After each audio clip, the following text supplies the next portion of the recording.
Akkam jirtu? Kun qoraasuma seeraati. Egaa qoraasumni seeraa dhimmoota seeraan wal qabatan keessattuu irra deddeebiidhaan hordoftoonni hedduun yeroo baay'ee kan nu gaafatan keessa har'a tokko isinii qabanne dhiyaanna. Namni tokko biyya alaa jiraataa jennu abbaa ta'uu danda'a, haadhatti ta'uu danda'a, obboleeyyanii ta'uu danda'a, firoota dhiigatti ta'uu danda'a. Maallaqa itti ergaa. Sababni isaas mana naa bitii jechuudhaan maallaqa itti ergaa ture. Adeemsa keessa egaa irratti walii galuu hin dandeenye namni sunis mana kana gaafa bitu maqaa ofiitiin bite. Walii galtellee maqaa ofiitiin raawwate.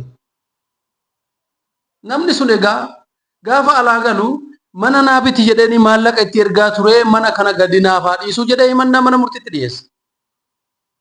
Egaa manneen murtii sadarkaa gadi aanaa sadarkaa jalqabarra jiran hanga olaanaatti maqaa nama saniitiin maqaa ofiitiin bitullee maallaqa itti ergamaa tureen bite waan ta'eef gadi haa dhiisu jedhanii murteessu. Dhimmi kun dhaddacha jibbaataa gaha. Dhaddacha jibbaataa egaa murtiin inni kennu murtii dirqisiisaadha. Manneen murtii gadi aanaa isa jala jiranii fi manneen murtii naannoleetti illee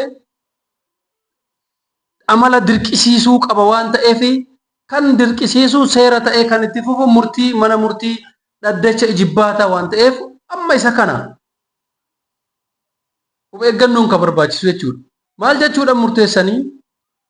Egaa bu'uura heera hariiroo hawaasaa yookaan seera hariiroo hawaasaa keewwata 1195tiin namni maqaadhaan galmeeffatee sanada irraa qabu akkasumallee waliigaltee qabu mirgi dursaa yookaan tilmaamuun haala biraatiin fashaleessuun baay'ee ulfaataadha. Nama sanada dhiyeeffate sanidha abbaadha jedhamee seerri kan dursa kennuuf kan tilmaamu isa waan ta'eef kun ammoo heera mootummaa federaalawaa dimokiraatawaa Itoophiyaa keewwata 40tti illee mirga qabeenya horachuutis waan bu'uuf namni maallaqa itti erge jedhu suni mana murtii aangoo qabutti ragaa sanada maallaqa san ittiin ergaa ture dhiyeeffachuudhaan maallaqa ergaa ture saniif himachuu danda'a malee mana kana akka gadi naa dhiisu jedhee himachuu hin danda'u. Manneen murtiillee immoo gadi haa dhiisuuf jedhanii murteessuun isaanii dogoggora bu'uura seeraa waan qabuuf kun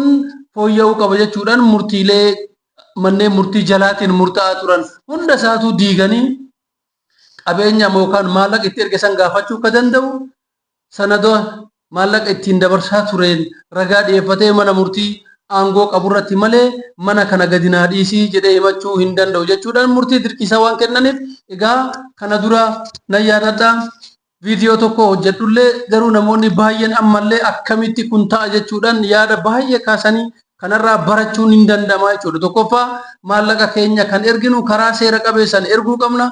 Sanada isaa nagayeewwan risiitiiwwan isaa qabachuun dirqama ta'a. Lammaffaa immoo kan himachuu dandeenyullee manicha gadi nu dhiisii fi osoo hin taane maallaqa ergaa turre saniif waan ta'eef of eeggannoo barbaachisu kamuu gochuun isinirra jiraata. Murtiin murtaa'e taana egaa murtiin dhaddacha jibbaataa amala dirqisiisuu qaba waan ta'eef lakkoofsa galmee 1627 irratti gaafa guyyaa 30 ji'a 5ffaa bara 2011 murtii dirqisiisaa kennamee ammallee murtiin kun haaluma saniin kan jiru waan ta'eef egaa hordoftoonni keenya dhaggeeffattoonni keenya hordoftoonni keenya egaa bu'uura kanaan maamiloonni keenya haala kanaan fudhachuun isinirra jiraata waan ta'eef kun qophii qoraasuma seeraati. Qoraasumni seeraa egaa miidiyaa keessanii kan sagalee isiniif ta'u kan isin hubachiisu seera heera kamirrattuu kan isiniif hojjennu waan ta'eef seera beekuun qaroomina namni seera beeku mirga ofiitiif falmata egaa kunumtuu hubachuun asumarraa eegala waan ta'eef ulfaadhaa galatoomaa waliin taanee haqa irratti ni hojjenna olaantummaa seera irratti ni hojjenna kun qoraasuma seerati ulfaadhaa